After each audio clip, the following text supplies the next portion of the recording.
구복 여행.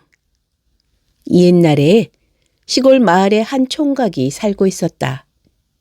어려서 부모를 잃고 남의 집살이를 하면서 어렵게 사는 터라 혼인은 꿈도 꾸지 못하고 있었다.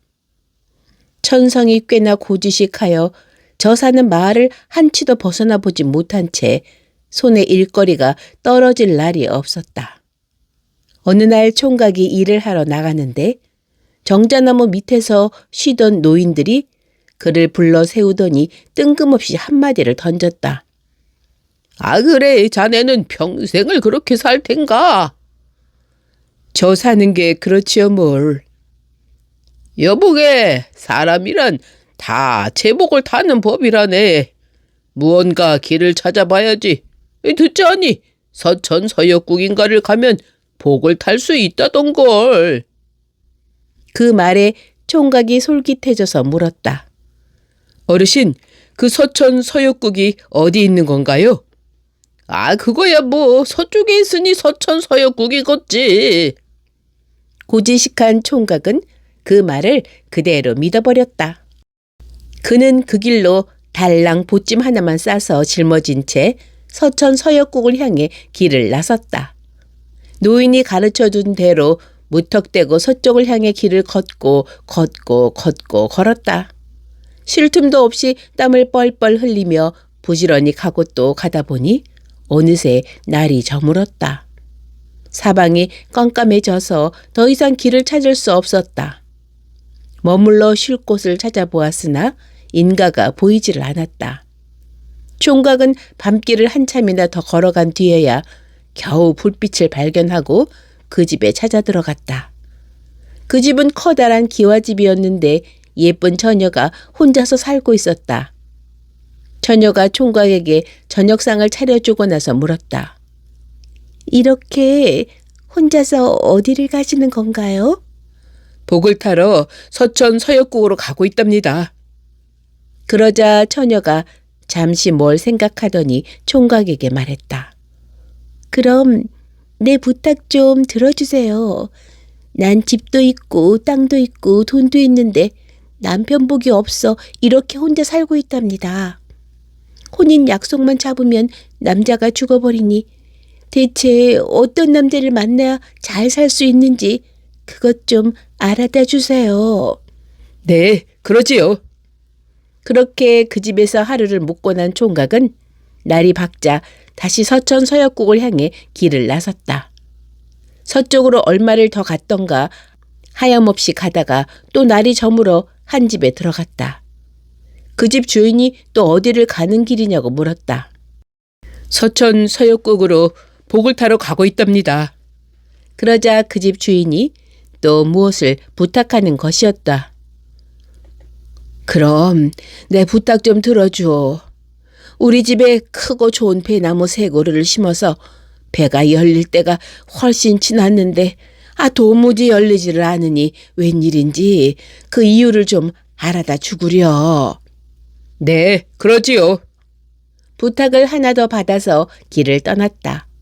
다시 서쪽으로 쉼없이 가다 보니 큰 물이 앞을 가로막았다. 그 끝이 보이지 않으니 도무지 건너갈 방도가 없었다. 총각이 어떻게 저걸 건너나 고민하면서 방황하고 있는데 웬 커다란 이무기가 다가와서 말을 붙였다. 어디를 가는 길입니까? 복을 타러 서천 서역국을 가는 길이야. 그래요? 그럼 내가 강물을 건네줄 테니 소원을 하나 들어주겠습니까? 그게 뭔데? 내가 1000년 넘게 돌을 닦아서 용이 되어 승천할 때가 지났는데 도무지 하늘에 올라가지 못하고 있답니다. 어째야 승천할 수 있는지 그것 좀 알아다 주세요. 그래, 그러지 뭐. 그러자 이무기는 제 몸에 총각을 태우고는 물살을 헤치고 나아가 낯선 땅에 내려주었다. 총각이 다시 한참을 가다 보니 어떤 아이 하나가 저만치 방죽에서 낚시를 하고 있는 것이 보였다. 총각이 다가가서 보니 고기 그릇이 텅 비어 있었다. 저런, 낚시질을 시작한 지 얼마 됐는지 고기를 하나도 못 잡았구나. 그러자 아이가 돌아보며 물었다. 어디 가는 분이시오? 서천 서역국으로 복을 타러 가는 중이지. 내가 여기서 내내 낚시질을 하는데 말을 건 사람은 처음이에요. 부탁이 하나 있습니다. 어찌하면 이 고든 낚시로 큰 고기를 낚을 수 있는지 그것 좀 알아다 주세요. 그래, 그러마. 그 아이를 하직하고 길을 나선 후 온종일 걷도록 집도 사람도 만날 수 없었다. 험한 고개를 몇 개 넘어서자 날이 어두워졌다. 총각의 길을 찾아 헤매고 있는데 멀리 불빛이 하나 보였다. 반가운 마음에 얼른 찾아가서 보니 조그만 초가집 부엌에 웬 꼬부랑 노파 하나가 불을 떼고 있었다. 할머니, 길을 가다 날이 저물었으니 하룻밤만 재워주세요. 이 좁고 누추한 집에 어찌 머물고? 아무래도 괜찮습니다. 그럼 들어오구려. 그래 노파가 저녁상을 차려주는데 상에 놓인 것이라곤 찬물 한 그릇과 무 3조각뿐이었다. 에고, 이게 내가 먹고 사는 것이라오. 그 다음날 아침상에 오른 음식 또한 저녁과 다를 게 없었다. 그런데 총각은 뭘 하러 어디를 가는 길이오? 네, 서천 서역국으로 복 타러 가는 길이랍니다. 그러자 노파가 뜻밖의 말을 말했다. 어딜 가서 복을 타겠노? 더 가봐야 소용없으니 그냥 돌아가구려. 돌아가면 수가 날 게야. 그러자 총각이 말했다. 오는 길에 부탁받은 게 많아서 그냥 갈 수가 없는 거려. 부탁은 또 어떤 부탁인 거 그래? 총각은 오는 길에 이것저것 부탁을 받은 얘기를 노파에게 하나하나 들려주었다. 그거 뭐 별것도 아니구먼. 낚시하는 아이는 그냥 뺨을 한번 호되게 때려주면 그만이고 이무기는 입에 2개 문 걸 하나 뱉으면 되고 배나무 주인은 배밭에 묻힌 걸 파서 내다 버리면 되지. 맨 처음 만난 처녀는 동자삼과 여의주와 금덩어리를 가진 남자를 만나야 잘 살 수 있어. 고맙습니다, 할머니. 고지식한 총각은 노파의 말을 믿고서 더 갈 생각을 안 하고 가던 길을 되짚어오기 시작했다. 오다가 먼저 방죽에서 고든 낚시로 낚시질을 하는 동자를 만났다. 그래, 알아보셨어요? 그래, 미안하지만 이렇게 하라더구나.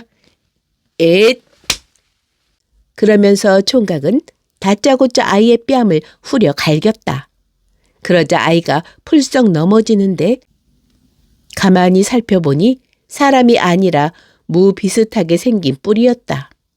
생긴 게 꼭 어린애 같았다. 총각은 그 뿌리를 짊어지고 다시 길을 나서서 이무기를 만났다. 그래, 내 소원은 알아보셨어? 알아봤지. 물을 건네주면 얘기해 줄게. 이무기가 총각을 등에 태우고 물을 건네주자 총각이 말했다. 입에 뭘 물었는지 모르겠지만 2개를 물고 있어서 안 된대. 하나를 뱉으면 된다는구나. 에헤? 이걸 2개 물면 더 잘 올라갈 줄만 알았네. 그러면서 이무기는 입에 문 구슬을 하나 뱉었다. 그러자 순식간에 천지가 요동하는 소리가 나면서 이무기는 용이 되어 하늘로 올라갔다. 총각은 이무기가 뱉은 구슬을 보찜 속에 넣고 다시 길을 나섰다. 그리고 배나무 주인집에 도착했다. 그래, 부탁한 걸 알아봤어? 그럼요. 배밭을 파서 땅속에 묻힌 걸 내다버려야 한답니다. 그러자 배나무 주인은 삽으로 배나무 심은 땅을 파기 시작했다. 땅을 파보니 배나무 뿌리께에 누르스름한 돌덩어리가 박혀 있었다. 이건 당신 것이 분명하니 가지고 가구려. 그렇게 해서 총각은 또 돌덩어리를 짊어지고서 길을 나섰다. 한참을 걸어서 처녀가 살고 있는 기와집에 이르렀다. 그래, 길은 잘 다녀오셨고 부탁한 일은 알아보셨나요? 그럼요. 그런데 쉽지가 않겠습니다. 동자삼과 여의주와 금덩어리를 가진 남자를 만나야만 잘 살 수 있다고 하던걸요. 그러기 전에는 100명을 만나도 소용이 없답니다. 그러자 여자가 아이고, 그런 사람을 어찌 만나누? 아휴 하고 한숨을 푹 쉬더니 총각에게 물었다. 그래, 당신 일은 어찌 되셨습니까? 복은 타셨나요? 그냥 돌아가라고 해서 별 볼 일 없이 돌아왔답니다. 오다가 무뿌리와 구슬 하나와 돌덩이만 얻었지요. 어디 한번 볼까요? 총각이 보쯤을 풀어서 물건들을 보여주자 여자가 자세히 살펴보더니 반색을 하는 것이었다. 아니, 이게 뭐란 말입니까? 이건 동자삼이 분명하고 이건 여의주로군요. 여기 금덩어리도 있어요. 내가 이제야 천생배필을 만났습니다. 나랑 함께 잘 살아봅시다. 그렇게 해서 남의 집살이를 하던 총각은 예쁜 여자와 결혼해서 평생을 행복하게 잘 살았다고 한다.